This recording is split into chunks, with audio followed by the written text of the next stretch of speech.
Hello, friends, and welcome back to your weekly Linux talk show. My name is Chris. My name is Wes. And my name is Brent.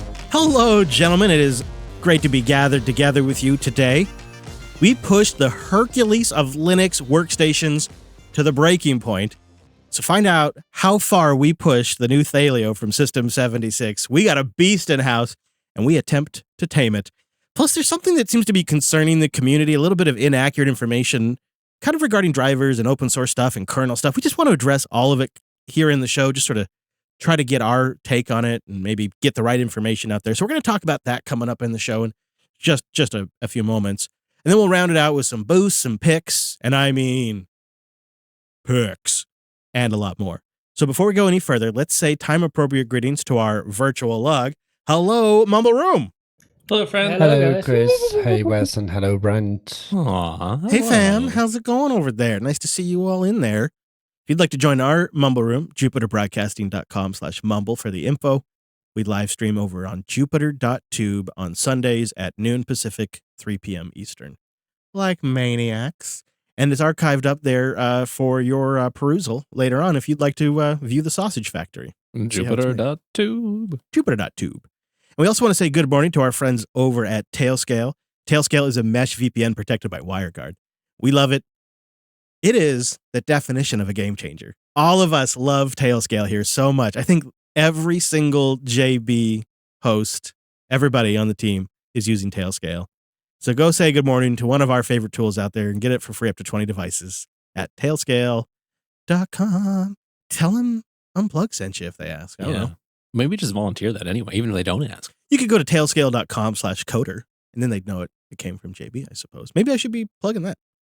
Let's talk about something that's kind of going off like crazy this weekend. I didn't even really see when this video got posted from Linus Tech Tips. I'll pull that up while we talk about this, but there has been a lot of discussion around Intel's new Arc GPU, and it is really exciting because it's got an open source driver stack. The Intel stuff has always worked really well on Linux, and now they're making dedicated GPUs.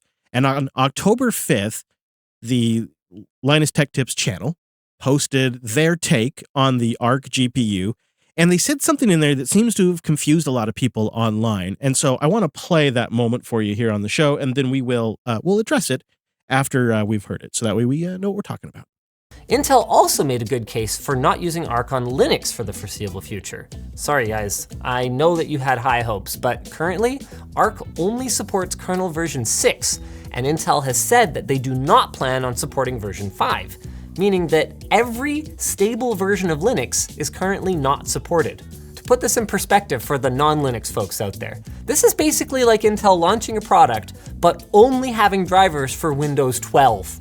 So this is a little confusing because it sounds like if you're on Linux and you're using a distribution, you're not going to be able to get access to the Intel Arc GPU because Intel hasn't released drivers for the previous kernel. There's a way in which that is true, but the way this works when you're a developer that's contributing upstream is you contribute to the current development branch, and so Linus pulls these in, and then it ships in that version of the kernel and forward, and they maintain it. It is pretty uncommon for that stuff to be backported unless the developer chooses to do it themselves or a distribution chooses to do it. Does this all track with how you view it, Wes? Yeah, that seems to be how things are usually done, right? I mean, you've got to contribute it upstream. You can't magically make it show up on all these older kernels, and maybe a lot of work, and no one's willing to do that work. It doesn't just happen. Yeah, and if you think about the way things are, 6.0 is the current version of Linux. The 5 series is now an older version. It's okay. You can say old and busted. Well, see, what happens is distributions, they're kind of forking it when they fork it and they support a certain version for a while. And so it wouldn't even necessarily land in, say, Ubuntu's 5 series kernel if Intel did even contribute it back to the 5 series because it's its own branch now.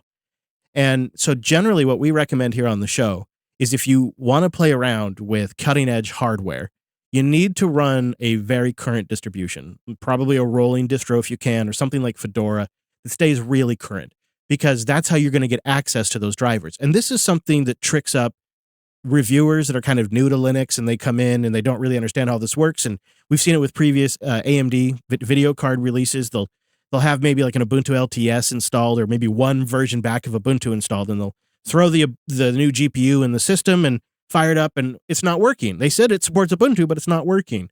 It's because that driver, that stuff goes upstream. And while it means that you have to wait a little bit till it trickles down to your distribution, or you can choose to use a more current distribution, you have the choice. It means that that's going in at the base layer, like it's baked in now to Linux, right? It's like built-in support, and everything that ever gets built off of 6.0 or later now just has it. And ultimately, it's the best way to support something like this is to have the developer contribute upstream and then have that work integrated with distributions as they package it. And it's a kind of a funky way Linux works because it's different than Windows, where you'd get maybe like a driver installer that supports a couple of versions of Windows instead of just the most recent version with the most recent service pack. That's how maybe people expect it to work, you think? Because there's a lot of confusion around this right now.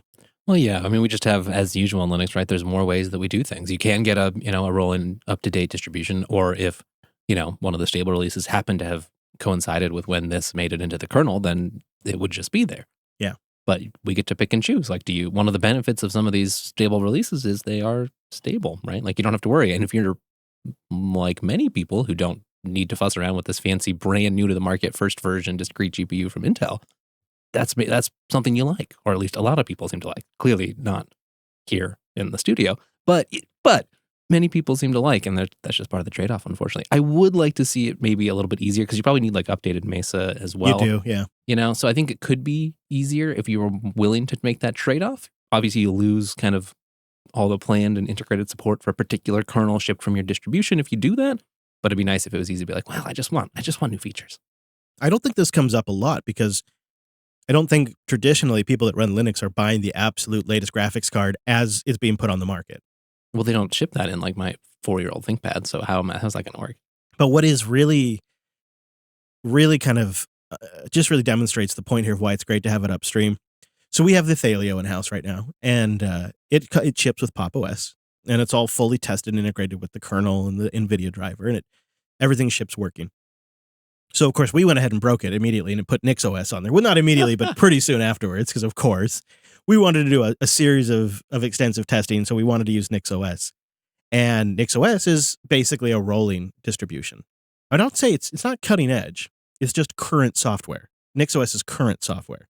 Yeah, it feels like it's maybe not in a hurry, like a new release drops. It's not like immediately packaged all of the time, depending on what it is, but it's, pretty quickly. Yeah. And so we were doing an update, and it was pulling down Linux 6.0. But the NVIDIA driver, at least the stable released NVIDIA driver, doesn't work with Linux 6.0 yet. And so our upgrade failed because we were trying to install a version of the kernel that was incompatible with our proprietary video driver. And so Nix doesn't proceed if it's going to break, and so it bails. And this is the exact opposite. With something that's upstream, like these Intel Arc drivers now, you will always have support in the kernel. So you can always go with the latest kernel if you want. These upgrades won't fail. You don't have to wait for Intel to release a driver for Linux 6.0 now and 6.1 and all of these things. It's just built in forever now. It's the exact opposite experience when you're trying to use leading edge software with something like an NVIDIA card. It's just it's such a pain in the butt, and this solves that. Yeah, right. I mean, it's like the trade-off of this sort of unfortunate uncertainty around release time and when exactly support there. You trade off having, once it's in, it's just in. As long as anyone's meaningfully using those devices, the kernel will probably keep it hanging around, and you can just forget about it, right? You just grab whatever distribution, put it on that machine, and it'll work. And as you would expect, once again, Michael Larble over at Phoronix really does have the best coverage on this stuff. He's got one of these. A mid-level one is like $280. It's pretty good. Yeah. So if you want a high-performant desktop with 3D acceleration for video playback and your desktop environment, and you want to play some games, maybe you're not a hardcore gamer, but you want to play some games, this dedicated Intel Arc GPU seems like it really could hit that sweet spot. And so Larble talks over here. He says the caveat that exists for the graphics microcontroller is the GUC firmware. Just as with the past decade of Radeon GPUs and the NVIDIA stuff, it does have a signed firmware that has to get loaded. So the driver is open source, and it's built on the integrated driver stack and extended. But it does have the requirement of being able to load proprietary blobs, and you do need Linux 6.0 and Mesa 22.2. But we've been tracking this story in Linux Action News because I think this is a pretty important development. And Intel is really serious about adding a GPU to the market that is affordable and has an open source driver stack. And I'll take more of those. yeah, I'm thinking about voting with my wallet on this one. If I'm hearing you right, does that mean that Linus of Linux Tech Tips got it wrong, or is just a misinterpretation of what he said? I think so. If you listen to the clip, what I heard is actually probably anything. It's probably just they were rushed when they were scripting this video, because it's kind of a transition that he makes, and it's kind of clunky. Intel also made a good case for not using Arc on Linux for the foreseeable future. See, that is factually wrong because it's available on Linux right now. It's available in the latest version of Linux immediately, like on that NIC system that was upgrading to 6.0, or it's already available. And is Intel making a case, or are they just sort of doing the normal development model that they do with the Linux platform? Right. And the making the case thing was a segue from something else he was talking about in the Windows world, where Intel made a case about something. And that was just a bad segue. And then he combines it with not really understanding that it's actually an incredible achievement to have the video driver upstreamed and open source in the Linux kernel. And it's like the opposite of not supported. It's like fully supported the way we would want it. But, they don't know the nuance on that one. They just know that if you're on like an Ubuntu LTS or a 5 series kernel, which is pretty much everybody today, you couldn't actually just plug this in and use it. The flip side of that is if you have a modern kernel and modern Mesa, you literally just plug it in and you're done. Where on Windows, I'm sure you got to run a bunch of installer wizard crap and reboot a few times, right? It's going to be a mess. On Linux, it's even better supported. It just has to be current Linux. And this is something I think we need to get reviewers to wrap their head around, because it's traditionally been the written press that gets this wrong. But I think as hardware and tech reviewers start covering Linux more as it grows, like Linus Tech Tips obviously is, then maybe there needs to be a little bit more of an understanding of how the development cycle works when it comes to video card drivers and drivers in general, because it's not what they expect. Traditionally, they expect an installer that supports a range of shipped operating systems on the market today. Yeah. And I mean, it could be better, right? Like, it's fine to point out that, hey, if you're just running these stable releases, this won't work for you right away. And that's a totally reasonable point to make, maybe especially for his audience that it probably has a lot of sort of maybe Linux curious, but not Linux experts, like we're lucky enough to have as a subset of our audience. But you just got to, as you're saying, add the nuance there to say there are plenty of distros available if that's what you want, and you want to have software running Linux to play with this new card. That's a thing you can do. You just need a specific version. Linode.com/unplugged. That's where you go to get $100 in 60-day credit on a new account, and it's a great way to show support for the show while you're checking out something awesome. Linode is really, truly the Linux Geeks Cloud. 11 data centers worldwide, and they've been hard at work for nearly 19 years just building the best experience to run your applications on Linux. That's it right there. And to do that, they had to create a genuine support department that actually sticks with you. The first person you call is the person that helps you. They had to build fast infrastructure. They had to become their own ISP. And they had to figure out how to use Linux to do these things before anybody else did. And the performance truly is incredible. I mean, I just wouldn't run all of JB's infrastructure over there unless it was great. Like the new website, super fast. We're running on Linode. It's great. We take advantage of some of their back-end features too. Like if an application needs it, we'll use their NVMe storage. Screaming fast. And of course, we love their S3 object storage as well. But there's been some research done recently that really underscores how big enterprises and medium companies that have really gone all in with the hyperscalers are now kind of looking for an alternative cloud provider. In fact, more and more enterprises are embracing that idea, just looking somewhere where they don't have so much lock-in. And I think Linode's performance and price combination is what's going to bring people through the door. So I'm going to link to a research paper that kind of talks about this a little bit if you need some ammunition inside your corporation to advocate for something like this. Because when you combine just the speed, the availability, the support, and the fact that Linode is going to deploy 12 new data centers next year, it's really going to take things to the next level. And then if you're just a single home user who wants a blog or a gaming server, Linode has rigs for that too. And for different expertise levels, if you've never deployed a server or if you love building it from the ground up. That's a really unique package that's becoming less and less common, I have to say, especially as those hyperscalers sort of take over the whole world. They lock things up behind these archaic sort of corporate thick verbiage for all of their different features that are just like reimplementations of free software. I don't know. That model just doesn't seem like it's going to work forever. And after you've been using Linode for a minute, well, you're gonna wonder why you ever did it any other way, especially when you start integrating some of their tools like their great API or use some standard infrastructure management tools because they support all that as well. So for the best customer support, super fast rigs, and a Linux culture that runs deep. Those are some of the reasons I choose Linode, but go find your own reasons. Go kick the tires, go grab that $100 and support the show. Linode.com/unplugged. That's linode.com/unplugged. We have some housekeeping today. Yeah. I'm excited about some of this. Let's start with the new drop, Brent. On your way home, you had an opportunity to hide another geocache. I did, and I had a lot of fun with it.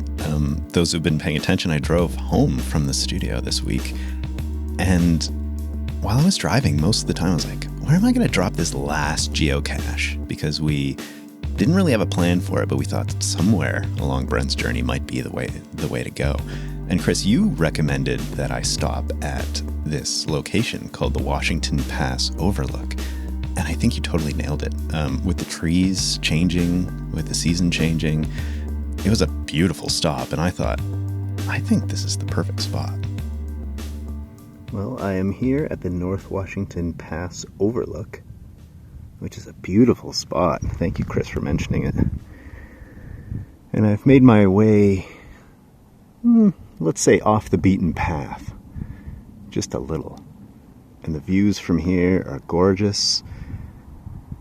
And I just found a nice little spot to tuck our little geocache for those who are adventurous enough to come here and have a look on one of the steps that are made by nature. It's a beautiful spot. I hope you make your way out. Just know there isn't really any internet out here, so you might have to work a little harder to find the coordinates. But good luck, and let us know if you found it.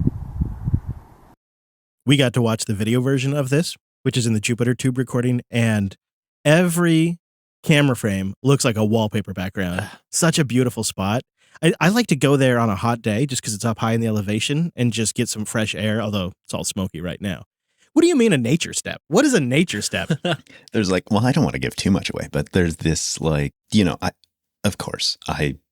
went off the path of where they want you to actually walk. And I'm not the first to do that. There was a little worn out trail, it looked like a game trail or something, but it's clearly people just getting a different view. So rule breakers only for this cache. Right. And so the infrastructure there is great. They've got it all, all the paths are paved and there's railings and Easy stuff. parking. Yeah, it's actually great. But, you got to trek off of that path from time to time. So if you do decide to do that, there's these large rock formations that feel like natural steps down to this other view that I got to take. And it was beautiful. And I didn't have to be around people. I mean, there weren't that many people and everybody was really nice, but it just felt for a moment like it was just me out there. And so one of these natural steps, that's kind of where you want to look. Okay. We learned a new French-Canadian translation today. Natural step? Yeah, that's rocks. Oh, yeah. That's a destination, really. If you visit the state of Washington, that's a destination. And Highway 20 is a drive. And why not top it off with a little JB geocache? So we've got one that's been discovered and 3 out, or do we have 4 out in the wild right now? Yeah. I guess 3, we're I supposed to be believe. 3, keeping right? track of this. I think it's 3. Only the one at the power station has been found. No, has it? Yeah, wasn't it? That was the power No, I station. thought the Pasadena one was found. Yeah, the Pasadena at the hydro plant that had been shut down. Yeah, that was in somewhere else. This is perhaps a perfect segue into an idea I had this week that I'm looking to get feedback from. That was in Folsom. Oh, Folsom, right. Which is right, not Pasadena. Yeah, you're right. It's more closer to Sacramento. My bad. Get your California straight. I know. So we have one geocache in Folsom, hasn't been found. We have one geocache in Grants Pass, has also not been found. We have the one I just dropped, that's 3. I think that's it. I think we need Hidea here to keep us straight. But an idea I had this week to kind of keep track of all this is I wondered what you both think and what the audience thinks of having a more permanent JB geocaching tracker. I was thinking it might be fun for audience members to drop some and for us to have sort of a list and even, which ones have been found, locations that you could go looking for them, just sort of all over the world. It doesn't have to be us dropping them all the time. I thought that might be a little fun. If people were into it, I would totally like that. We got to see, because we got geocache, although these are only on the West Coast. If we could get them spread out and get the audience involved, yeah, I could see what you're saying. That could be fun. And maybe we could partner up too. People are willing to. If they've got some stuff, that's great. Maybe we could send them some swag from time to time and help spread things out. Totally. Yeah, help them stock it. And I did notice at some of the meetups that there was some gear exchange happening, and I thought might be a different way of doing that as well. That does happen a lot. People bring gear to the meetups. So I was wandering around in the woods, and there's just a server rack out here. Something that happens too is, and I understand because I can be this way, is people have this really cool piece of gear or nice piece of gear that they don't want to throw out, so they bring it to give it to me. But I'm often on the road and don't really have room for it, so it's a tricky thing. And sometimes I accept, but he always takes pies though. But we've had boxes left behind with stuff in them, and oh, okay, all right, and you can leave that here, I guess that's fine. But where do we organize this idea? Maybe in the Matrix room somewhere in the JB chat. Well, I was thinking something maybe a bit more official or more technical. Wait, let me guess. No, don't guess. Yeah, you'll get it right. It's going to be GitHub. It's going to be GitHub, isn't it? But I don't know if that's the right place. I mean, I'm Yeah. new to it and excited about GitHub, and I'm liking the way it's working. But isn't that really the right place? Brent's got himself a hammer. Well, but maybe it's just a page on our website, right? And if you drop a new geocache, then you make a new PR to add that information to our website. That could be a way to do it. Sounds like it needs some brainstorming, but I like the idea. Yeah, that's really the step I'm at, so I need help. All right, so but let's I think you start maybe in the website chat room. I mean, you need somewhere to organize this. I think we might want a Matrix chat about it anyway. We need a temperature gauge to know if this is something people are interested in, I think. Because right now we've got 3 caches out there that nobody's even gone out and snagged up, which would indicate to me low to moderate interest, but perhaps it's just location specific. Or those are very well hidden. I don't know. Or maybe what we should do is a marketing campaign where we just start finding other geocaches and putting our stickers in there. I think you're onto something. Like guerrilla marketing. Show's canceled next week. We're going to be out cache hunting. We just bring a microphone with us. We're here from this field. We think there's something here. Hey, Rich Lobster! John A. comes in again as our baller booster. We like to feature the folks that are supporting this episode significantly with their boost contribution. And he comes in with 22,504 sats. And he says, these boosts are real and they're spectacular. It's a great Seinfeld reference. Mm-hmm. Seinfeld reference. Acknowledged. And then he goes on to say, not to complain, guys, but by the way, this is actually my 9th consecutive episode where I've boosted. Just saying. I think I think he and I have 2 different counts. I'm counting the baller boost run, which seems unsustainable. And I noticed John's playing around with the numbers a little bit, trying to get in just above what he figures is the baller threshold. So what we really need is somebody to come in and throw him a curveball and see if he can maintain his streak. But all right, we'll say this is your 10th. I was going to say, yeah, I mean, at this point, I'll just accept whatever right. John's number is. That's fine. It's totally fine. John, at this point, John gets to say, all right, so this is his 10th consecutive boost, which I feel like that 10 in a row is we got to give him some sort of trophy or something, some sort of swag item. John, you got to contact me on Matrix or something. Maybe we'll figure something out. There are 3 geocaches you can choose from. Yeah, right. There you go. Okay. Very good. We've pre-hidden your trophy for you. No problem. Gene Bean boosted in with 20,000 sats. I hoard that which your kind covets. He says there's plenty of places in Carlton. There's also the west side of Atlanta. It might fit your idea of being able to host a podcast on site. Y'all would likely want to fly to Atlanta, though, as I've made that drive, and it's long. Yeah, I do picture us kind of flying. So just to recap what people are, if you're out of the loop from what Gene Bean's talking about, we're done with these road trips that we've been doing traditionally. I think they worked in an era where no events were going on, but they've been hard and arduous and technically challenging and expensive. So what I want to do is shift to a venue-based approach where we do live shows at a venue. People come, they see the show. Ideally, there'd be a ticket that's cheap enough to cover our cost to fly out there and do the show, but not so expensive that it's prohibitive for people to visit. And I think we would start is we would want to maybe, unless somebody had a great venue in mind, I think we'd want to pick a couple of venues to start with to practice. Maybe we would do it at an event like a Linux Fest or a Scale. Yeah. Learn like the ropes and then actually start doing a production that has tickets and things like Gotta that. bring a microphone for each of the hosts. Okay. Yeah, right. Got to figure that out. Gene Bean followed up with a elite set of sats, said, gee, I really wonder how Chris feels about the whole Fedora fiasco. Guess I didn't make my feelings clear about the whole patent thing. Still bummed about it. It's really unfortunate. The whole patent situation is extremely unfortunate, I have to say. You say you're only going to watch H.265 encodings from now on? Right. It's very particular. Well, I better kick off that old FFmpeg script that's just converting everything to WebM, because clearly VP8 is our only future. Did you see that there's a patent shark buying up a bunch of small patents and stuff, getting together to go after Opus players? And Opus was specifically designed to avoid patent issues. I guess they claim they're focusing on like people shipping hardware encoders and stuff. Yeah, But we'll see. Well, even then, though, if all of a sudden people, if the word gets out that if you ship Opus on your hardware player, you're going to get a knock on the door from a patent troll. Well, the easy way to solve that is just don't ship Opus. And it's not like there's an organization they can go get a patent license from, I don't think. So that's really unfortunate. And it's a problem that isn't going to get any better. I think what, at the core of it, what really bothers me about it is that I guess I kind of think like as Linux users, as we put up with things like the NVIDIA driver or proprietary codecs, and then we kind of over time, we build these solutions to solve that problem, to make it more approachable to more users, something that can be done, across distros or something like that. And it feels like a win, and it feels like we've stepped forward, we've made progress. And what this feels like is, actually, that progress can be undone at any moment, because Red Hat Legal just didn't understand how this worked before, and now realizes that they're choosing to ship this stuff, so we have to be careful.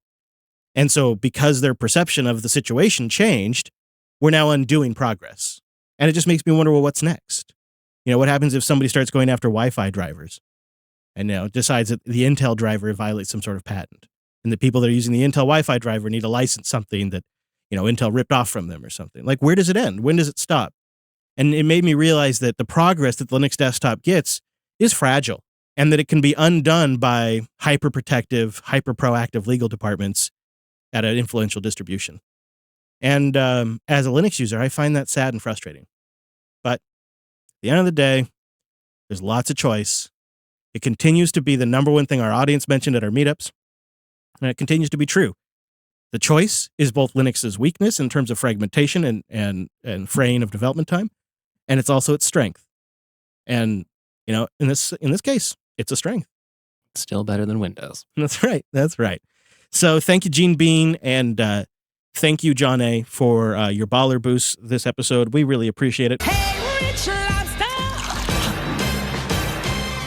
The contributions in the boost have been really significant because you may have seen in the last week, PayPal had a user license or not a license. What are they called? I guess agreement. They call it like a EUL or something like that. An end user agreement, perhaps? It's basically like a EULA, but they have a different name for it. And they updated it saying that they were going to fine users $2,500 if they spread misinformation online. And if you don't have $2,500 in your PayPal account, no problem. They'll just automatically debit it from whatever accounts you do have connected. And of course, PayPal is the arbiter of what is misinformation and where it matters and where it doesn't matter. As a result, there has been a ton of PayPal account closures.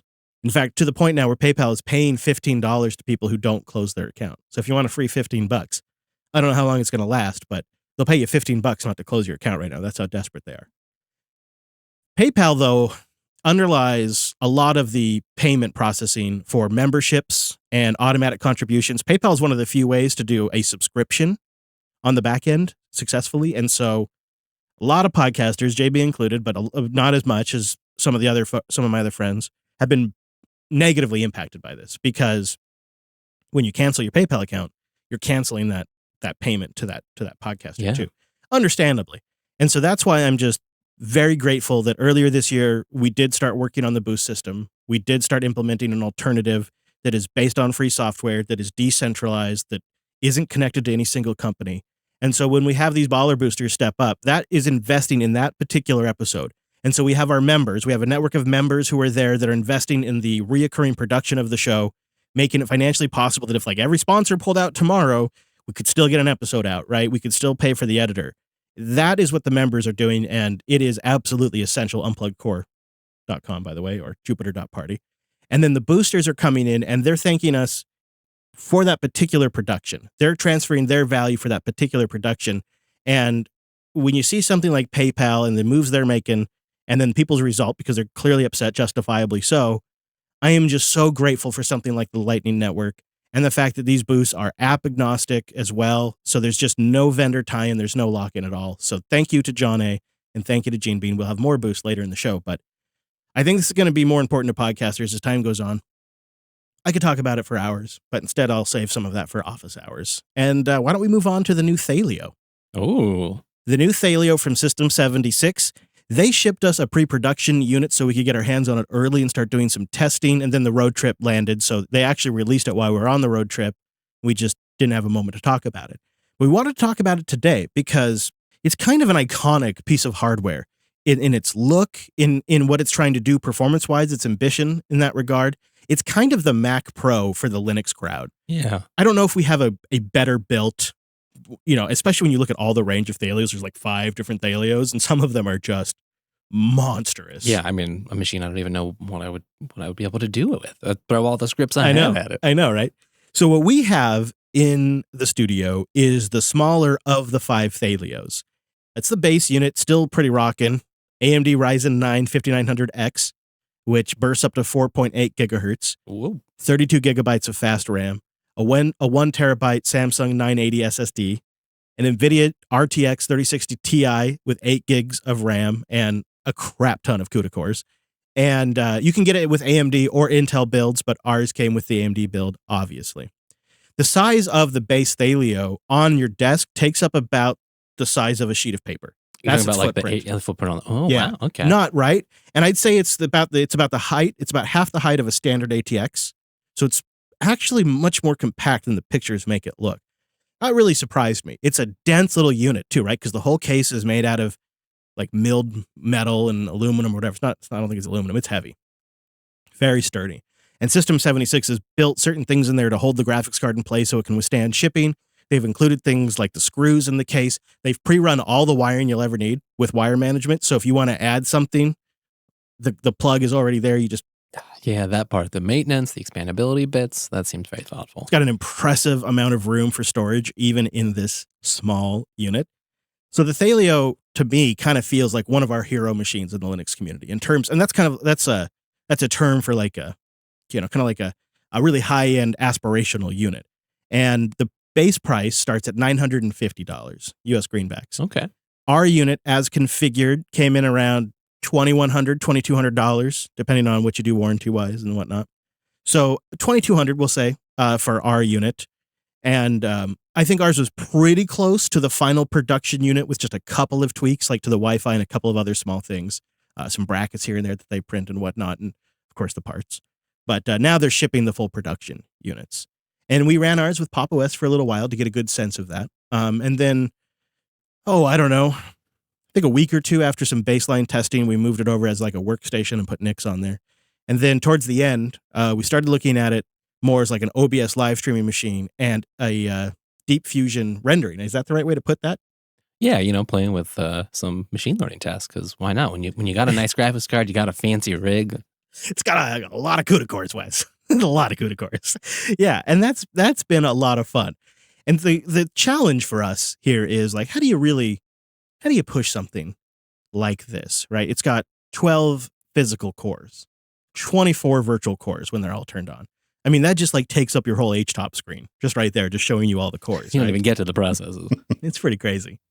And for me, 3060 Ti is like the nicest video card I've had in 2 years. And 32 gigs of RAM, well, I can actually use that up, but it's a lot of RAM. It's a lot of RAM. So we really wanted to push this thing. And we did.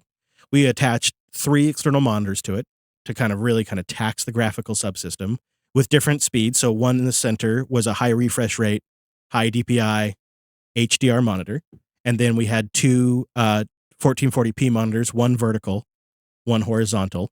and it was driving all of those with the NVIDIA card as we were doing all of this testing. And one of the things we'll do, although I'll give you a high-level overview, but just so you know if you're listening, in the notes, we have linked to some openbenchmarking.org benchmarks for kernel compilation time, 3D graphics performance. We also did some comparisons between the Dev 1 and the Thelio, which I'll talk about in a little bit. But if you're curious to know how your system would stack up to this Thelio, if you'd like to know what kind of performance delta you're looking at, you can go to these links, and there is a command you can copy in there, and you can run your system against the Thelio and see. That way I have like an easy thing I can go justify maybe to someone if I need to say like, look, this is it's what I got now. It's not cutting that, whether that's a partner or a boss. Well, it was interesting with the Dev 1, Wes. So we benchmarked the Dev 1 versus the Thelio on a few things, and I was impressed with how the Dev 1 performed. I'll say that. But it was clear there was a significant time savings for some of this stuff if you went with the Thelio. I mean, Brent, I'm curious to know what your impression was. If you experienced the same thing, it's like, wow, there's a big delta here, but practically speaking, it makes sense for the price of the units. I think it really depends on your workload, likely. Like I was looking at it from a desktop user's workload, not necessarily someone who's doing, machine learning and all that kind of fancy stuff that I don't know how to do yet. And it seemed to me from that perspective that it was surprisingly close. We also, in our comparisons, had my old X250 in there. So I think that adds perspective a little bit. It was lagging far, far, far, far, far behind, but we knew that. But it was interesting to add that to the comparisons because then it became maybe a bit less of a massive jump in advantage to having the Thelio versus the Dev 1 for certain workloads, and more of like, I want to be careful with saying this, but like slightly diminishing returns in that if you're really going to push it, well, that thing can do amazing things. But if you don't need the whole performance gamut, maybe the Dev 1 is actually a surprisingly good machine. Yeah, I think it speaks to how far laptops have come. Yeah. Especially the AMD laptop stack is very impressive. The Thelio, if you're buying this, you're buying it for a high-end workload. Like this is the kind of machine where you can have a kernel build going or you can have something building in the background while you're also running all of your regular applications and maybe you fire up a quick game to kill a few minutes. Kind of thing you get, so you just don't have to think about the computer performance for the most part, right? It's essentially unlimited. And if you like that idea, the Thelio might be worth the $2,200. I'll tell you what, like multiple times, Brent and I had a YouTube video playing, software building in the background, and the highest end games we could possibly find on Steam, and games we could run under Wine or whatnot, going at the same time. See how this testing went down now. Okay. There were at times multiple games being played somehow. We managed to figure that one out. I had Zonotic going, and I can't remember the Zelda knockoff PC game that we were playing, but a very high end looking game. And while we also had Zonotic going on one of the monitors, while we also had a software build going. And Hashcat, too, I think was running at the same time in certain cases. I mean, you can really push this thing and, it will use power. I think what we were attempting to replicate, we weren't just like being silly. I mean, we were kind of having fun too, but what we really wanted to replicate is we wanted to stress several of the subsystems at once. We really wanted to stress the GPU and the CPU simultaneously. And I'll tell you why here in a moment. But while we were doing all of this, the unit's taken, just over 300 watts of power. We ran this thing continuously on a monitor so that way we could chart its power usage over the entire time we've had it. And there's clear differences in sustained workloads and in just sort of idle, just doing day-to-day office stuff. There's about 180 to 200 watt difference. So you can tell when you're using it. Man, when that NVIDIA card lights up, oh boy. It's a whole other, it's a minimum of like another 100 watts of power that thing draws. So that NVIDIA card's powerful. But that brings me to my point that I think this Thelio unit probably suffers from more so than all of the other larger Thelios. And that was thermals. Because Brent, we spent a lot of time digging through the thermal performance on this when we were stressing the GPU and the CPU at the same time. Yeah, I think that's really what we wanted to discover was, can it sustain those kind of workloads? Okay, we're playing 2 video games at the same time. Maybe that's not realistic, but we did do some actual real workloads that you could see someone doing. And it was really fascinating to watch how the Thelio reacted in terms of keeping itself cool. And I think we were pretty surprised that it had to really make some major changes to keep those temperatures down. If you're stressing the GPU, the CPUs just dropped dramatically to try to maintain, I guess, order inside that case. And we did experience certain, maybe borderline alarming properties about the case. One of them, which you and I were both surprised by, was just how, I'm going to say hot. I'm not going to say warm. I'm going to say how hot the case got when that thing was really being pushed for, I think it would take maybe like 10 minutes for it to get to that point. Would you say, Chris? Yeah, 10 minutes of really pushing it. CPU, GPU, and disk, and really giving it the onion. And what you have is the primary air intake on that Thelio. This is my supposition. I don't know if this is actually the problem, but my theory is the primary air intake is on the very bottom of the case. And so if you've got some carpet, that may interfere a little bit with airflow. So we put it up on a flat surface. It does have some nice feet to give it a little bit of distance. And that air gets blown up past the PSU and blows through the GPU, and it blows through the intake of the GPU. Nicely done. And the GPU, it actually stays relatively cool comparatively. But then that GPU and that air continues up into the CPU intake. And I imagine some of it's getting blown out the back of the GPU, but some of that hot air is being pulled into the CPU cooler. And so it's starting with a pretty high temperature. And what we witnessed was we'd see it clamp down to about 2-ish gigahertz, 2.2 gigahertz. Mm-hmm. So we weren't getting anywhere near 4.8 for sustained workloads. Now, for bursty things, this wasn't really a problem. But sustained workloads, you could watch the CPU speeds just kind of drop.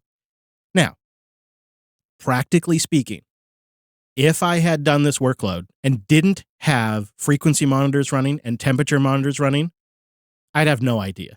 You don't really notice because you've got 12 cores at like 2.2 gigahertz or whatever. It's whatever it's throttled to. Like 2.2 is worst case. Sometimes it's up in 3, right? You've got 12 of them and you've got 24 virtual threads. And they're still going. So you wouldn't notice it until Linux gives up the ghost. Because sometimes if you stress the disk, the GPU, the CPU, and the networking, you really push it. Sometimes Linux gives up the ghost. And you do notice it then, but there is thermal throttling that's happening in this unit. And I would imagine if you got one without a honker of a video card in there, you might be a little better off. If you don't need that honker, maybe don't do it. But we did double check everything, and everything was within the specs of like the RAM, the CPU, the GPU, the motherboard, the North Bridge, because we got one of those little laser guns and checked everything. Yeah. And everything was within the upper limits of the thermal specs. And if you're not absolutely pushing the GPU and the CPU to their max consistently, it's not as much of a problem. And if you're just looking for bursty performance, you're going to get everything that AMD has to offer. I mean, it really does perform. But it led us like just a little uneasy about the temperatures. And so we kept an eye on that. We chatted with System 76 about it. And I think for the most part, you're probably within the limits of what's okay. I was slightly worried about it, but you'd probably be all right. This morning, though, things changed, and not for the better. I wish I could have just captured it happening. I'll try to describe what I saw briefly. So the system was booting after being powered off at the smart switch, because there's a smart switch down there that it isn't currently plugged into as a troubleshooting technique, but the entire time we've had it plugged into this smart plug for power monitoring, so we can get historical power monitoring. That smart plug got turned off last night. Otherwise, I think the system's been running for days. When I turned it back on this morning, the LED light lit up around the little button like it normally does that indicates that it has power, but it's off. And you press that, and then it gets bright, and the system powers up. That begins to happen. As the system is booting, the light turned off on the LED power light. It just turned off. The fans were still running. I could see LED lights reflecting out from the bottom of the case from like the graphics card internally. But the LED power light was out. So I flipped the power off on the back of the power supply, flipped it back on, and now it just doesn't boot. Which sort of stinks because this was going to do our live stream today. And So I've tried turning it on and off on the back of the power supply. I've moved it out of the smart plug, and I've left it unplugged for a bit. Unplugged. And nothing. So it seems on its last morning of duty, it eats the duty. I'm not really sure what happened. I actually haven't even had time to contact System 76 support yet because I was going up there to grab it this morning, thinking we'll use it down here in the studio today because we've been experimenting with OBS on there as well. And I just had that issue. Now, we do have a pre-production unit, I should mention. And so that could be a factor here. And there could be something with the button. So the case has the button integrated into it. It is a hell of a power button. And when you slide the case up, it disconnects. And when you slide the case down, it seats into a little connector. We haven't moved it, but it's possible. Like maybe that got loose or disconnected. So I'm going to play with that after the show. And I'm going to let System 76 know about it too. You know, if a machine's going to have issues, it's probably within the first month or so, first 100 days of usage. It's probably when it's going to fail, or it's like after 5 years. Right. It's like one of those 2 times, right? As a desktop, I would love it. I would love it in here. As an OBS machine, I think it would just make an excellent OBS machine. I don't know if I would need a 3060 Ti. We could probably get away with an ARC. Exactly. We could probably get away with like a $280 ARC that would, I would hope, do like quick sync and, you know, OBS would support. And you put something like that in a Thelio, that would also drop the price by like $700 because these GPUs are crazy. And now you've got yourself a serious OBS alternative because our hardware is falling apart. And I like how there's this world now where you could have you're getting an AMD CPU with your Intel GPU. Westman, you are blowing my mind. You're right. 2022, you crazy cat. But I like the setup. Although maybe you would want to go all Intel. I mean, the 12th gen CPUs aren't so bad. Maybe you would just go all Intel. Sure. Intel Arc, Intel CPU. I think that would make a compelling OBS machine. And I don't know. I might do it. I haven't decided I kind of yet. like the idea of, you know, it is a very handsome looking machine. I really wouldn't mind having it sort of right on the desk. It's okay. It looks fine and it looks nice in an office. It's something that looks good in the studio. I wouldn't mind having it in studio. It just is a cool looking piece of hardware. Yep. And, you know, our little hiccup aside, System 76 machines, they seem to last. It's like I would be confident, like if we did go that direction, I think it could fill that role for a long time. Yeah, one of the things about using the Thelio is I felt like, well, I don't know if I ever want to build in my own computer again because I'm never going to have a case this good and everything just fits together really well. I mean, we've seen them build it and they definitely do a better job than I do when I'm putting computers together. That also influences my thought process a little bit as we've been to the factory, we've been on the floor and we've seen the attention to detail assembling this thing and what a process that is. And so there's something about having that bespoke made hardware right there in Denver that is like obsessed over for quality. And now this is the next iteration, and they've updated that front panel. So they've removed that wood veneer siding, and they've replaced it now with just a strip. And I like it. I think it looks good, and you can get customized ones, and it's kind of more low key. Like you could have argued that the wood look was a little dated. It was awesome, but it was a little dated. And this is a nice way to keep that. It's a nod to that. But down the road, I think you're going to be able to get customizable ones. So you imagine, nice too. You know, we got a couple different machines here in the studio. You could easily tell them apart. Oh, you could put their names like Unit 1, Unit 2. Oh, that's a great idea. Yeah. I was thinking maybe we're at Linux Fest Northwest and we're live streaming from Linux Fest and we've got a Thelio up there and we have in our panel is like the JB logo with each logo for the shows vertically listed or something. Oh, yes. And our website or whatever. And you could do a little bit of branding on there. So I think the idea is pretty good. I think the machine's a good one. The new case updates are really good to see. It's quieter. There's been more attention to detail on the back. The ports are labeled in a nice way that all just works so well. It's got to be the best PC case ever.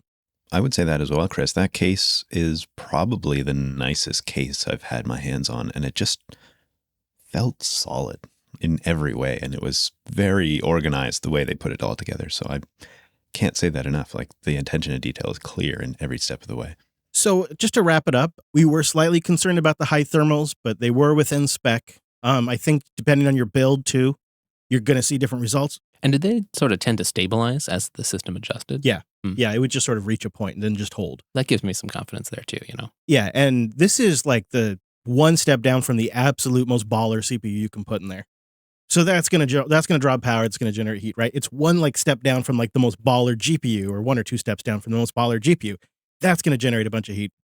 If you don't need to dial your system up to 11 and you still want that small footprint, I think you could probably get it real tight. You're just telling me to be reasonable. Okay. Well, I'm just thinking for our build, like you said, you get it without a GPU, and then you add an ARC. I mean, that I think is the way to go. I want to go configure one right now. I'm thinking maybe I should just take a moment and just go build one. The one we got in the studio is not working. We need to order one. I mean, there is that, we don't right? Want an outage of Thelio. When did we have to do the hawk attack on the power supply? Was that, you were here, Brent, so that must have been office hours right before you left. I have a technique when the machines are making noise, you got to listen to them, and depending on the type of noise, you do a different type of attack. So if it's a low, almost like throbbing, it almost sounds like a capacitor's about to pop, but it's really just the fan. You got to make sure it's not the capacitor. You don't want to attack the capacitor. What you want to do is a hawk like striking attack with your hand. So make your hand like it look like a hawk. And I find if you make the noise, caw, it helps. And then you just want to hit it fast, caw, caw, caw, like you're pecking it, caw, caw, caw, tap, tap, tap, caw, caw, caw. You tap, tap, tap, like that a couple of times. And that'll fix that. But if it's a high-pitched, like louder one, like a grindier one, sure, that's a full fist thump. You want to do a big old thump on that one. Sometimes once, sometimes twice. Now, do you curse as part of this at all? You curse as you're walking up to it. Okay, yeah. Oh, this gosh darn doing this. But, you put in the right, you know what I'm saying. Here it goes again. You kind of do that kind of a thing. Like, that's my preferred technique. And then you just get real focused. Get Brent out of the way. And then you just do the hawk attack. Yeah, apparently I don't know what I'm doing. Clearly, Chris has to show me how it's done. But I think this is what they teach you in the A+ certification, right? So, I used to be a tech. Back in my day, that's how we did it. And that'll work for probably another month or two. The thing that I like about it is it's clear that like multiple components are failing too. It's like the GPU fans failing, the CPU fans failing, the PSU fan. Yeah. A lot of variables in play. Who needs that crap anyways, right? I knew we were in a bad state, but when I got my head down there, I didn't realize just how in a bad state we are with the studio machines. The cases are half apart because clearly they've had issues for years. Can I say that? And it's just a mess down there. I mean, Drew was amazing a few years ago and cleaned up all those cables. I think it's just a bird's nest again. Yeah, we need Drew to come back out here and clean them all up again. I don't think it ever happens unless he does it. Don't tell him. We just got to get him out here for some pretense. Yeah, right. Okay, so I didn't save as much money. So while we were chatting, I configured one, and mine came in at $1,900 and $1,949 actually. Well, what are we getting for that? Well, here's the thing: is I kind of went baller on the storage. So I upgraded the power supply to make room for that ARC. So it comes with a 450. I upgraded to a 650, which they recommend depending on your GPU. I went with integrated graphics. That's where we saved the money. Because upgrading to the GPU I have is a $539 upgrade. Oh boy. So it's not as much as I thought, but it is a lot. Now, here's where I spent money. I got 500 gigs of PCIe Gen 4 storage for the OS drive. Okay. That's 6.9 gigabytes of transfer a second. 6,900 megabytes, right? 1,600 megabyte read, 5,000 megabyte write. That's pretty good. I think that'd work for us. Time to update that next door, huh? Yeah, that's PCI Gen 4. And then for the bigger storage, for like the recorded videos, which are just like, 10 megabit bit rate videos, I went with a 4 terabyte storage, which is a 535 megabyte read and a 515 megabyte write. But again, we're just doing 10 megabit video or whatever, so should be fine. But that's kind of a spendy upgrade. That 4 terabytes there is kind of spendy. I would drop $485 if I took that off. So if you already had some like storage you wanted to use, I kind of do, but it's spinning Rust, and I think I'd like to go SSD in this. Mm-hmm. Don't you think? It would be convenient. Yeah, but that's a debatable one. I think I could take it off, and I could come up with probably a better way to do that. So I'm going to take off that additional storage. We'll just stick with the PCIe 4 storage for the OS drive. Yeah, that seems like the option you click if like money's not a big deal and you just want to forget about having to worry about storage for a while. Yeah, which is, would be nice. A nice position. Yeah. All right, so looking at that, taking that modification off, that brings the studio Thelio that I would build for OBS to $1,464 That's pretty reasonable. at $1,400. Now, mind you, I would be buying an ARC GPU later. Yeah. So that's another $280. But a base price of $1,400 for a machine that would probably work for us for 8 years, 10 years as a streaming machine, maybe 6 years. I don't know. That seems like a pretty good deal, actually. And you get a warranty in there too, which Right, you get- these yeah. machines certainly don't have. I don't know. That seems like a pretty fair value, I have to say. I know it's not the exact machine we tested, but it's still a really well-spec'd machine with 32 gigs of RAM and a nice high-end Intel CPU in there. So I'd be very happy to have that system. So I think you got to price it for the right workload. The nice thing is you got a lot of options. There's, from AMD options to Intel options to Vidya cards, no Vidya cards, lots of storage, SSD, PCI storage, you name it. You got lots of options with the Thelio, including size options. So I think you just got to figure out what your workload is and go from there. And the way I would do that, if you really have no idea how to start, I would go grab those benchmark links that we have and compare them to your system. And you can kind of see where a laptop, the Dev 1 fits in there, or an old ThinkPad if you'd like to grab that. And a fairly well-spec, not the maximum Thelio. You could still spec it out even higher, but a well-spec Thelio, and see where your systems fall in there. And then you can start to get a price-performance ratio idea and maybe do a build from there. And, I think if you buy this machine, you're going to be extremely happy with it. I had the unfortunate ending where mine died, but I don't really know what happened there. The last thing that happened to that machine is it was running and the smart plug got turned off and the machine was hard turned off.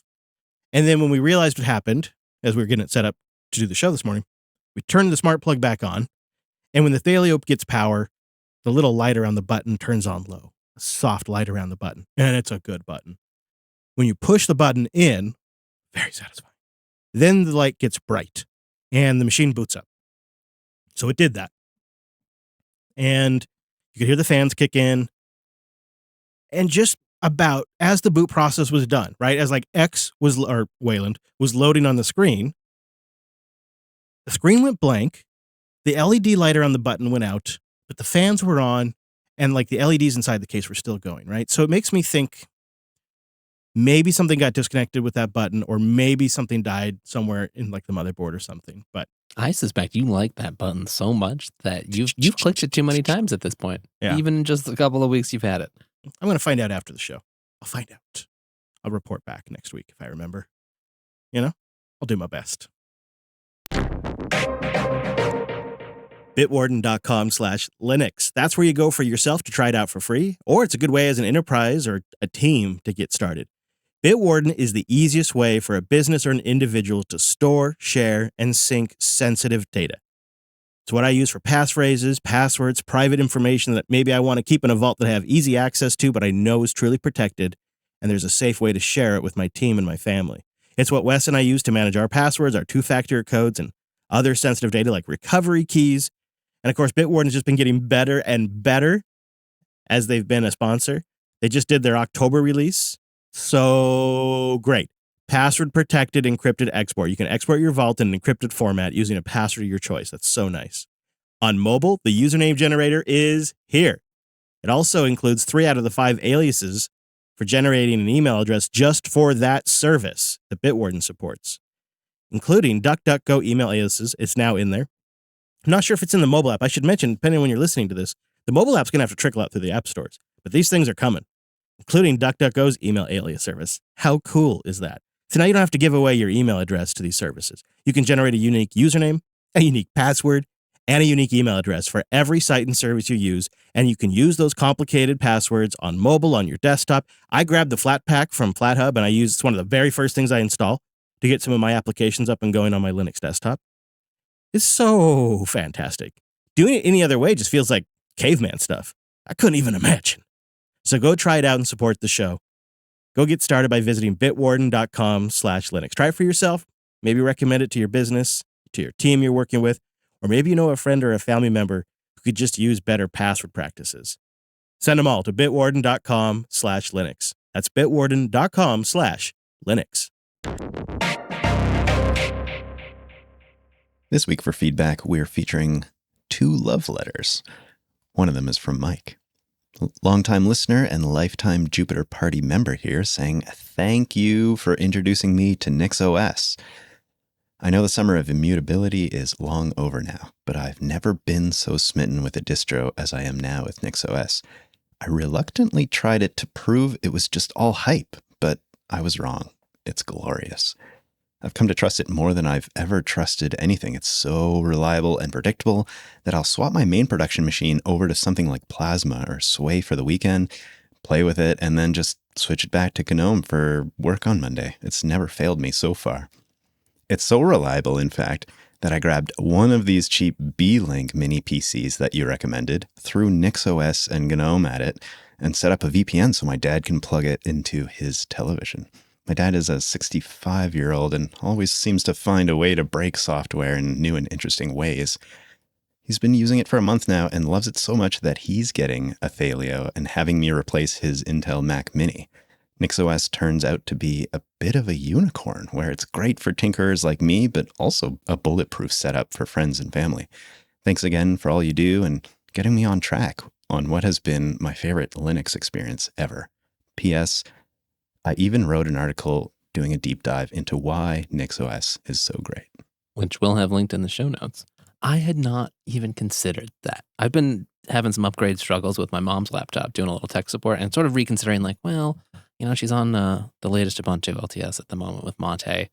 She likes it fine, but I don't use that platform a whole lot. It's not the best thing for me to support on. I'd never considered NixOS, but gosh, Mike. Yeah. You might be onto something here.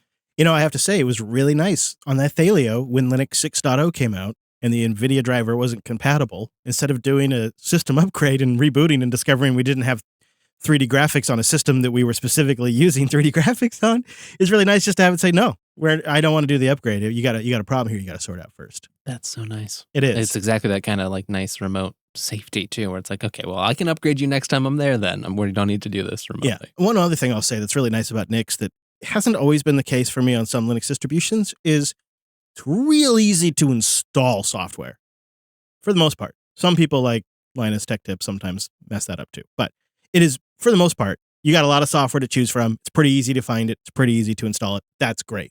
Not always the case when it comes to removing the software though. That sometimes breaks things, or people have run into issues. I've heard from listeners that just say, I never uninstall anything. I just install it and I never uninstall. That's not the case with Nix. You remove something, it's like it was never there. It's like it was just never even a trace of it. It's just glorious. It's completely cleaned up. I love that about it. And it's super easy to just spin up a little environment to have it, to play with something, to know that when you're done, it's just gone. And Chris, did you have to do anything special with NixOS to get the Thelio working the way you wanted? Like, was there any special treatment you had to give it compared to some of your other systems? I actually started with my config file for my dev 1. So I just took my Nix config over from my dev 1. And on the Nix wiki, I found like there was, I don't know, like 3 lines of code I needed to add to support the NVIDIA driver, which is so nice. You know, it's such a hit and miss experience. And on Nix, it was like, add these 3 lines that you got from the wiki and rebuild. You're good. You got the NVIDIA driver. Now you're done. Like, just. There's no fussing. There's no like going to the NVIDIA site and trying to go find the right version of the driver and getting the link. Yeah. Just so great. And you can specify if you want the beta driver, if you want the stable driver. And like what we decided to do is we switched the machine over to the LTS kernel. And you just change that in the Nix config, right? Yeah, it's great, you know, and then reboot and done. And it gets the right NVIDIA modules for that automatically, builds them, installs them, and you're done. So we made that modification, but not otherwise, no. I started with a bare Nix box, moved the config over, and did a rebuild, and I was 95% the way there. It was so awesome. Well, that's great to hear, and it sounds like you're still in love with Nix. Oh yeah, it's a struggle not to make every episode about Nix still, right? Because I 100% agree with Mike. It's the most exciting thing in Linux that I've come across in years. And you know, they just voted to have like a new community organization. I thought we should dig into that at some point. But so great. So grateful that I found Nix. And I love all the other distributions still. I mean, we have them. We actually don't have any Nix in the studio. It's the right tool for the right job kind of stuff, but maybe one day. Aaron wrote in suggesting maybe this might be another love letter as well. P.S. Loving all the extra Brent on the different podcasts as of late. When will JB launch the Brent-hosted podcast Bug Squad? Segments could include Brent's Weekly Bug Find, trying to reproduce bugs from issue trackers, or that tedious bug of the week. People either love it or hate it. I don't know. At the rate you find bugs, it might need to be a daily show. Yeah, no kidding. Can you tell, dear listener, that Brent picks the emails too? The extra funny part is I got a twin brother and his name's Aaron. I don't think he wrote this, but I can't be sure. Something like Aaron on the side of caution, and it's you and your brother finding bugs. I think that'd be pretty great. Adorable. I mean, this is your life, so you might as well make content out of it. You're constantly finding the bugs. That's a good point. They say write what you know. I'm down. We'll make a special event out of it. A little extra Brent is just the right amount. A little bit of Brent here for brunch. Yeah, nobody's making me brunch anymore. No. Well, you'll have to come this way, Chris. Yeah, I better get up there It before gets served in the hot tub. and I better get up there before the snow, right?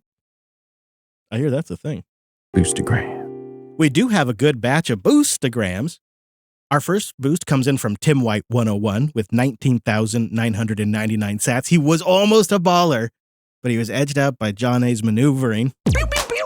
And he boosts in, I'm a new Fountain user, and this is my first boost. I've been listening for a few years. You've inspired me to try a few things. I'm building the Alma 9 NAS for my Plex setup, 2 VMs, and I'm ditching Google Photos. Nice. Nice job, Tim. He says, I'm looking for a non-ZFS storage to leverage my 2 10 terabyte 7K drives plus 1 consumer NVMe cache. I'd like a little bit of bitrot protection. I like that LVM integrity, maybe some caching, but it's not supported with LVM. Stratus can import an LVM integrity mirror and apply basic cache, but I'd love to do it all in LVM or Stratus, but neither seem to allow both. Do you gentlemen have a better way? Oh, no, I'd probably just use ZFS. I would use ButterFS.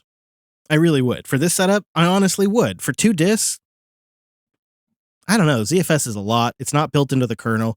So you're taking that on. So now you got to mitigate that kind of problem that sometimes crops up. Whereas with ButterFS, it's like we were talking about with the Intel Arc driver. It's upstream. It's in every release. Every kernel version is basically slightly improving it, whereas ZFS, it's a much slower development pace. It requires the proprietary module, which sometimes can break. I mean, you could definitely do a 2-drive mirror in ZFS. Plus, you got that NVMe. You could definitely do it. But I would definitely just consider ButterFS. I think it's sort of a shame that Red Hat has gone the way of Stratus. I mean, I love XFS and I love LLVM, but I think the future in that regard is ButterFS. And if you think I'm wrong, try it. Because I was one of the loudest ButterFS haters on the internet. But they got better. They invested, things improved, we started deploying it, and now I have many terabytes in ButterFS. And we're not losing data over here. In fact, it's always the ButterFS arrays that come back up without a problem after an upgrade, every single time. There's some shiny new stuff too in these recent kernels, like in 6.0. I think some stuff landing in 6.1. So it's also a nice time to be a Butter user. Yeah. There's going to be there was some really nice stuff in 6. And I'm very excited about what's in 6.1. Very excited. Didn't they fix a major issue in ButterFS that's been talked about for years now? Right. We need to do some testing, but apparently that RAID 5.6 hole issue has been solved in Linux 6.0. Let's take some of Brent's most precious data, configure it on a new array, and see what happens. I'm in. That's great. Soham boosts in with a row of ducks. Long time, first time. I've been listening for 5+ years now. Here's a blast from the past. What happened to Castablasta? The one made with Huggin. And he sent in another 1,000 sats. Whatever happened to the Clear Linux project from Intel? Double boost, let's go! Thank you for the double boost, Soham. So let's start with what happened to Castablasta, which is our internal publishing tool. It's still going. We just don't talk about it very much. Casting away in the background. Yeah. I mean, it is very much an internal tool. I think we envisioned like something that would have something that anybody could pick up and use. But as time went on, we created something that meets all the edge cases for all the various shows of ours that have all these weird historical legacy dependencies and stuff. And the particular tools that we happen to be using at the time. I think it's safe to say like Castablasta 2.0 may be in the works. Wes and I are getting serious in the conversations about self-generating all of our own RSS feeds. A lot of times it's either done by a hosting platform or like a WordPress plugin or some tool that generates the feed. I was going to pitch you on a WordPress, but just kidding. Yeah, we'll build it into our Huggin. We'll make it a subdomain on our Huggin site. And it's like, Feeds. No. We're going to try to generate our own feeds here soon, and it may be the Castablasta tooling.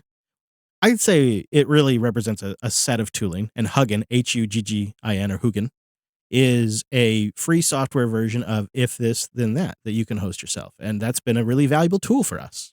Yeah, it's a nice way to just accomplish a few, scheduled tasks, check on some various things, push things from here to there in a reactive way. Yeah, when something shows up over here, kick off a process to then do this thing. And it's been really nice. And Wes has put a lot of good work into that for us to make it much simpler to publish to all of the destinations that we have automatically. And guys, how would you both rate the stability of Castablasta since it's been kind of put up? I don't really hear us talking about it that often, actually. So how's that been? I would say, if anything, it's the services around it that we use that frequently have issues. And then it's like, okay, every time you hit one of those, do you update the tooling to handle it, or do you just wait for the service provider to fix it? So we run into that kind of stuff. Yeah, true. Because there's a lot. I mean, it's really just pushing bits around from a few places, a little transformations with the encoding and such. But it's relying a lot on like syncing to various platforms or configuring things or making sure database entries get the right way. And the longer we go, the more we're like, oh, we should just be doing that. Yeah. We should just be taking that on, because like you start fixing all that problems and you really build something great, and then all these external services start having issues, or maybe they don't support like the podcasting 2.0 stuff or whatever. And it's, so Clear Linux. So we asked what happened to Clear Linux from Intel. They're still out there. There was rumors that were sent to us by people at Intel. So there were rumors that it was going to shut down completely. It seems that they've done like a focus shift. After 2019, they released a desktop installer ISO in 2019. And that, I think, piqued a lot of interest. After that, though, they kind of quietly moved it more towards what they call a general purpose distribution that's designed to be used by IT pros, DevOps, application developers, cloud computing. For example, like they're targeting Azure and AWS. And they're kind of creating something that is more built for that whole world now, and not so much creating a general purpose Linux distribution anymore. Fair enough. I could see how Clear Linux kind of does lend itself to that sort of use case. Kind of a bummer, though, because it was like somebody out there building a sports car Linux. Yeah. You get to check out from time to time. We'll keep an eye on it, though. We'll let you know if anything changes. Should have put Clear Linux on the old Thelio, huh? Forged Foe boosts in with 6,400 sats. Coming in hot with the boost. Answering a question we asked a few episodes ago about what it would take to trust a new product from Google. And Forged Foe says, I love the threat of it going GPL. When Google starts a new project, the repo is verifiably mirrored into a third-party escrow. Then, as soon as Linux Unplugged reads the news of the project's demise, Chris, Wes, and Brent simultaneously turn their keys that activates the decryption process. Like a phoenix rising from the ashes, the triumvirate resurrects the source code from the Google graveyard. Yeah, right. That works for me. That is, I think, exactly. I would totally be willing to install a key box here on the desk if we need. Yeah.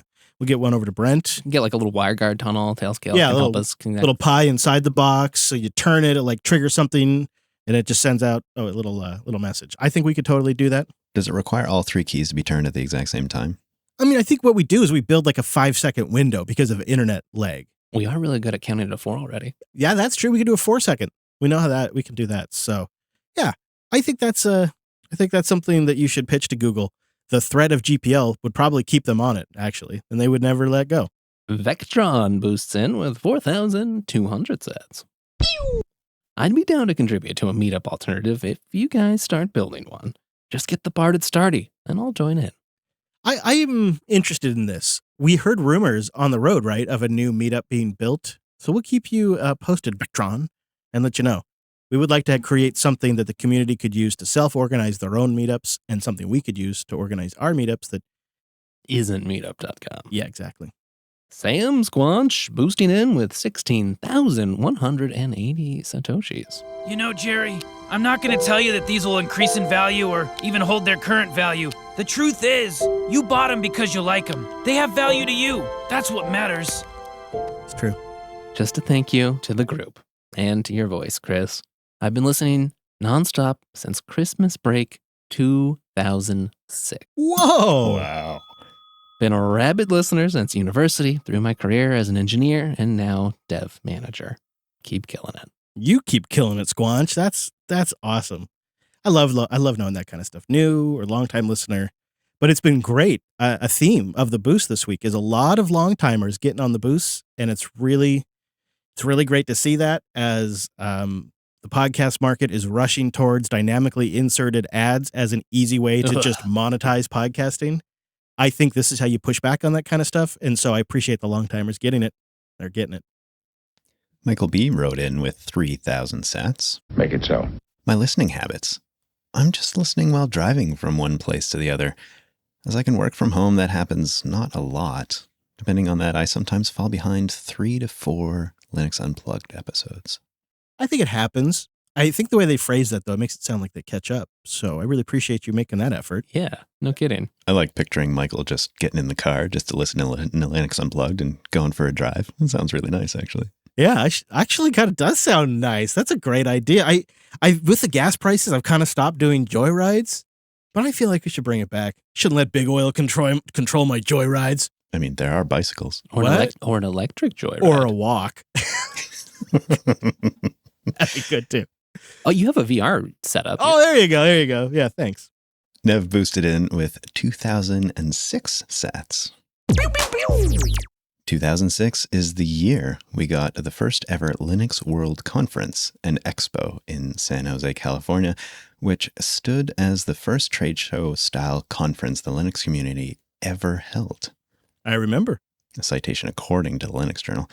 As such, it being 2022 currently, and thankfully far from there, I'm still going to Ohio Linux Fest this year, and I do plan to record audio for you guys. I'm curious if you know a decent recording device not called my phone.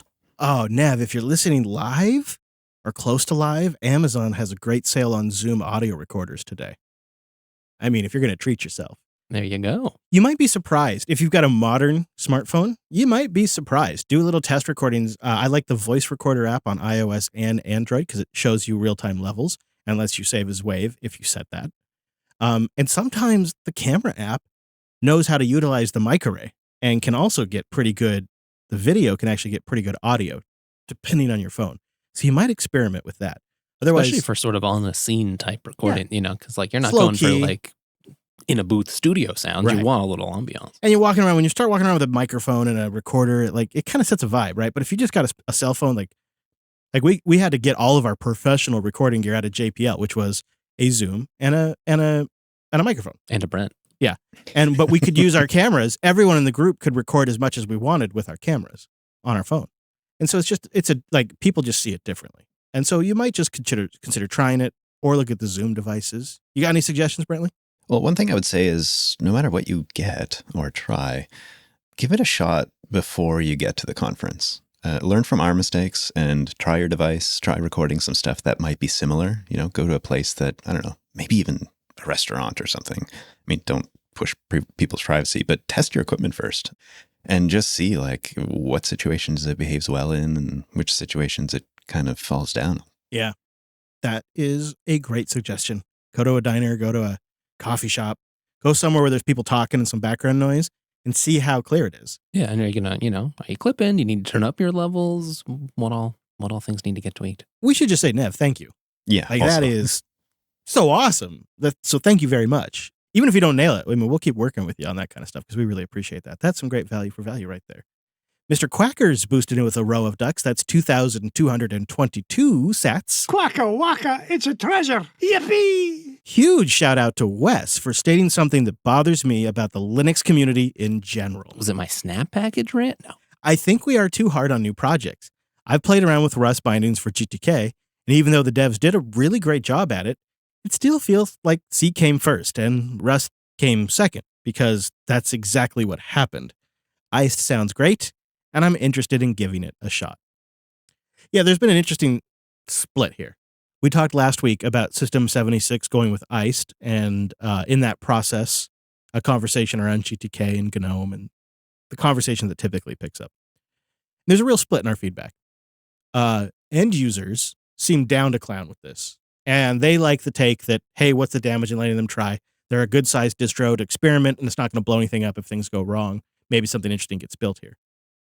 But the longtime developers in the community that have given us feedback feel like this is egregious and everybody should just be making GNOME better and make these things and work upstream and, settle your disagreements. And there's just been a really interesting, like, end users seem to be down for it. Developers in the community seem to be a little more against it. There's a gradient to that too as well. It's funny how these technical decisions can get our community so riled up, and they're just details that you would never even know about on a commercial platform. Who knew we all cared so much about toolkits? Yeah, people care, Wes. They care a lot. Hey Citizen boosted in with 6969 sats. Hey Citizen. Another long timer boosting in this week, and he says it's quite simply just le boost. And now it is time for le boost. Thank you, Hey Citizen. We appreciate it. Thank you to User 256. They're a first-time booster who earned some sats on Fountain and sent in 600 sats. Now, User 256, you got to go set your name in Fountain. We get 6,900 sats from Dean L70. He says, love the show. There's always something new to listen to and learn. Keep up the great work. Dean L, Danelle, Dean 70. Hasn't caught on that we just started cycling from the back catalog months ago. I'm sorry I don't get your name right, but I do appreciate the 6,900 sats, and I'm glad you're enjoying this show. Thank you, everyone who sends in a boost to the show. We read all of them. We are selecting some on the show and not putting all of them on the show necessarily, kind of scanning them for content. But every boost does matter to us. Every boost motivates us, and every boost is sent in over a totally decentralized, peer-to-peer, free software payment system that's not tied to any commercial organization. And I find that absolutely awesome. If you want to send a boost to the show, go grab a new podcast app at newpodcastapps.com. Or you can get Breeze if you don't want to switch apps, or you can try out Alby. I mean, there's so many options. What about Boost CLI? Yeah, there's so many options over there. So go check them out at newpodcastapps.com. So we made it an executive decision for the picks this week. We looked at our picks because I thought we have a roundup of picks. It's a pick like brigade. It's a pick buffet. It's like when brunch gets made and there's way too much food. You wouldn't know anything about this, Brent. But Something about leftovers? I actually think we could make an episode out of our picks. So we're going to hold the picks this week. No pre-show, no picks. Getting crazy around here. But instead, what we're going to do is we're going to do something fun that we're going to open up to the live stream. So we're going to kind of expand the idea. And I want to put the invite out there now. If you'd like to join us next Sunday over at Jupiter.tube at Sunday, noon Pacific, 3 p.m. Eastern, we're going to have something that we're going to make publicly available for everybody to kind of bang on and produce something out of and see how far we can push a system. And so I'd like to get that out there now so you can come participate in that. So you got a little bit of a week's heads up if you're One listening. more reason to join us live. Yeah, I know. And of course, what stinks is that if you're a couple of weeks behind, you're missing out on this.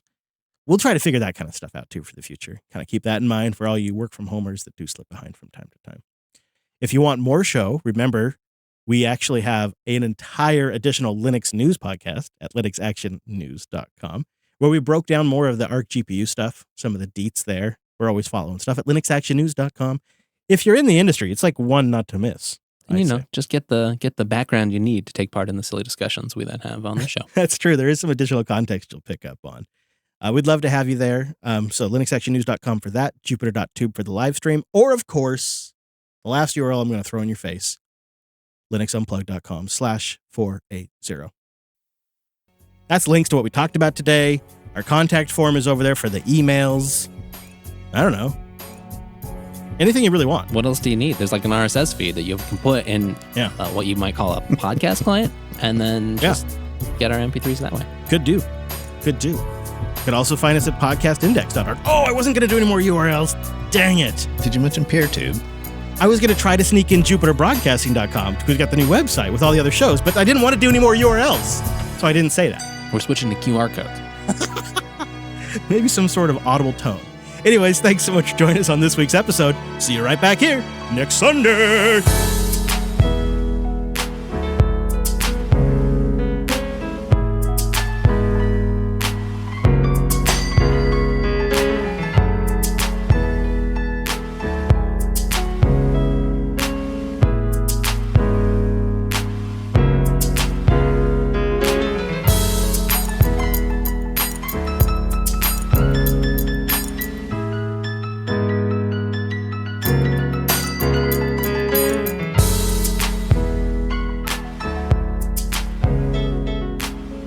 We have a link to the Nix team creation stuff I was talking about in the show if people are curious. I got to read through this before I wrap my whole noggersome around it, but it looks like the community has voted to create a team that will be responsible for ownership of the Nix source code.